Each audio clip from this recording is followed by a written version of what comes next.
Ladies and gentlemen, the situation is taking a different turn in the Republic of Côte d'Ivoire.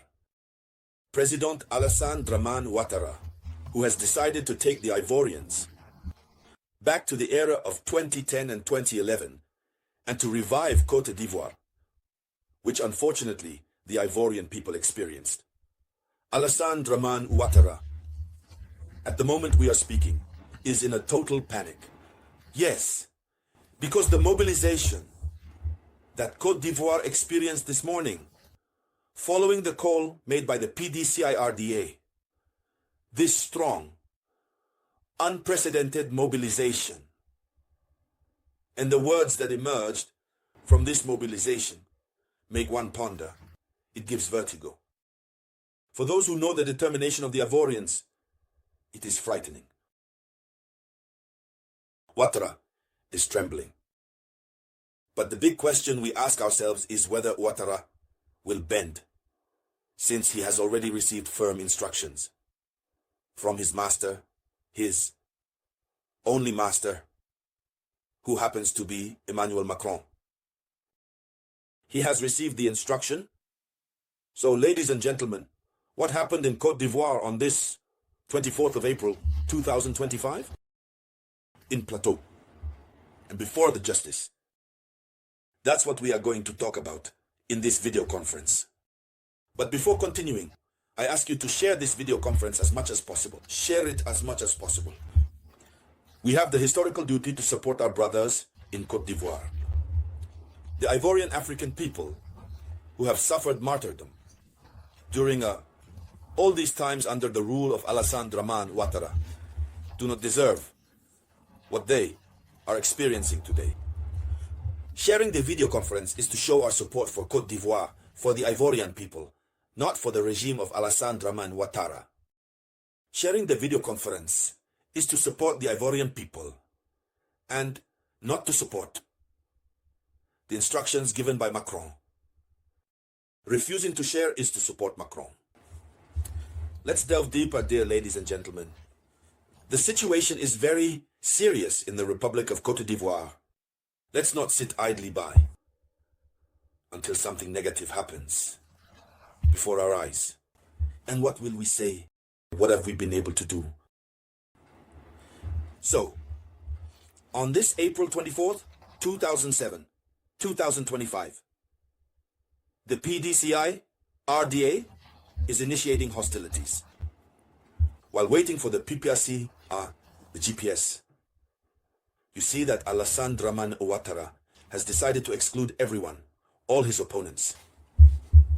And these opponents are not insignificant.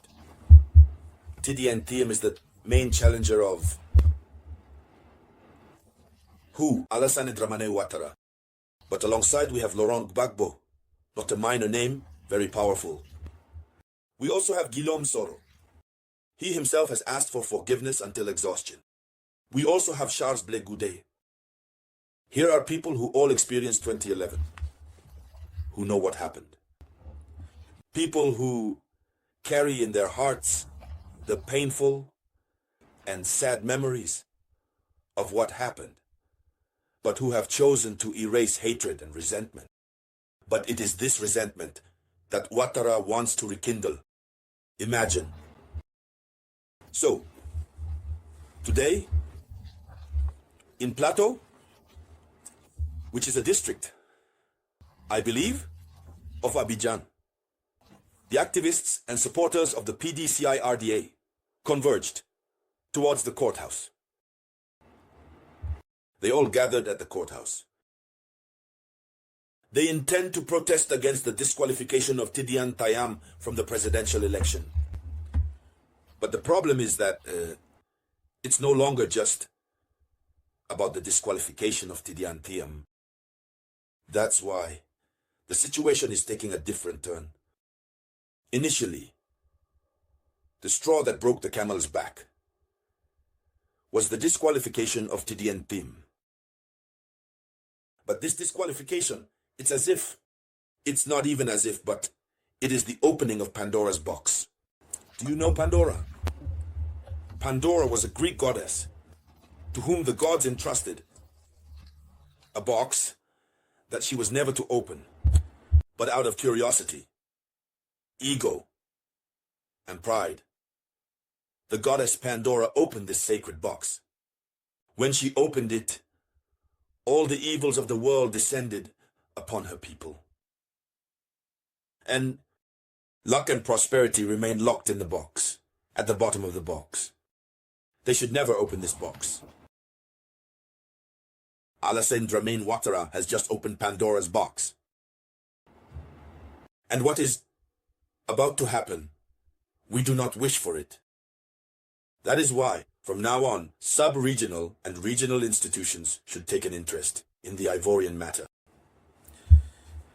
Pandora's box has been opened, in the sense that now, PDCI RDA activists say that it is not only for Tidiane Thiam they are fighting, but it is for the entire Ivorian people, together. They say that one must be very careful. Tidiane Thiam, what he has just experienced, if the Ivorians accept it, it means that many Ivorians who are in France, who hustle, who fight day and night to obtain French nationality, to allow them to support their brothers who stayed in the country. It means these people are no longer Ivorians. They have no rights anymore. However, the suffering that the Ivorian people are experiencing is the consequence of the disastrous management of power by Alassane Dramane Ouattara's regime. So, they are taking the situation to another level, in such a way that if the Ivorians want their success, they must understand that the struggle is not just for Tidiane Thiam from now on. There is Tidiane Thiam, and there is the fight for all Ivorians. Because an average Ivorian today, if you ask them, they dream of going to France. They dream of going to France to obtain citizenship. Because when you have French citizenship, the doors to total employment are open to you. And this allows you to invest in the country. We know to what extent the diaspora contributes to the development of the Ivorian GDP. And it's the same as in many places across Africa. So, they say all political parties must join the movement.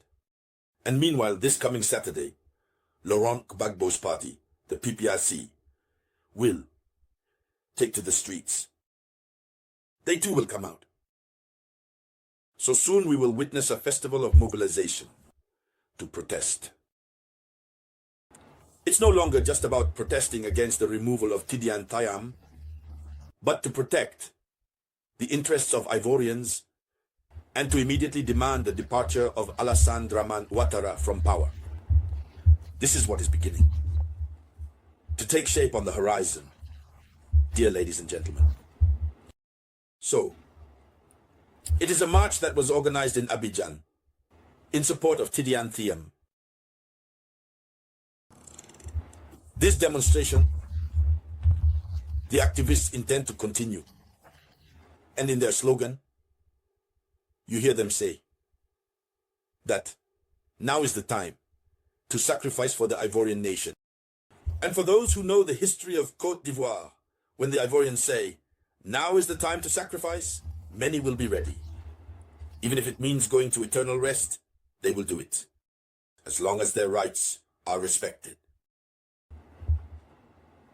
Some leaders of the PDCI RDA went as far as to say that if this is the case, the Africa Cup of Nations should be returned, because many of the Ivorian players who played have French nationality as well as Ivorian nationality. So, why continue to consider them as Ivorian players? Here is the paradox, the double standards.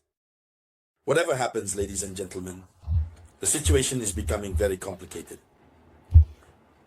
We will continue to follow this news from the Republic of Côte d'Ivoire. I ask you to share this video conference in support of the Ivorian people. I will get back to you shortly with more news. This was the voice of your one and only samurai.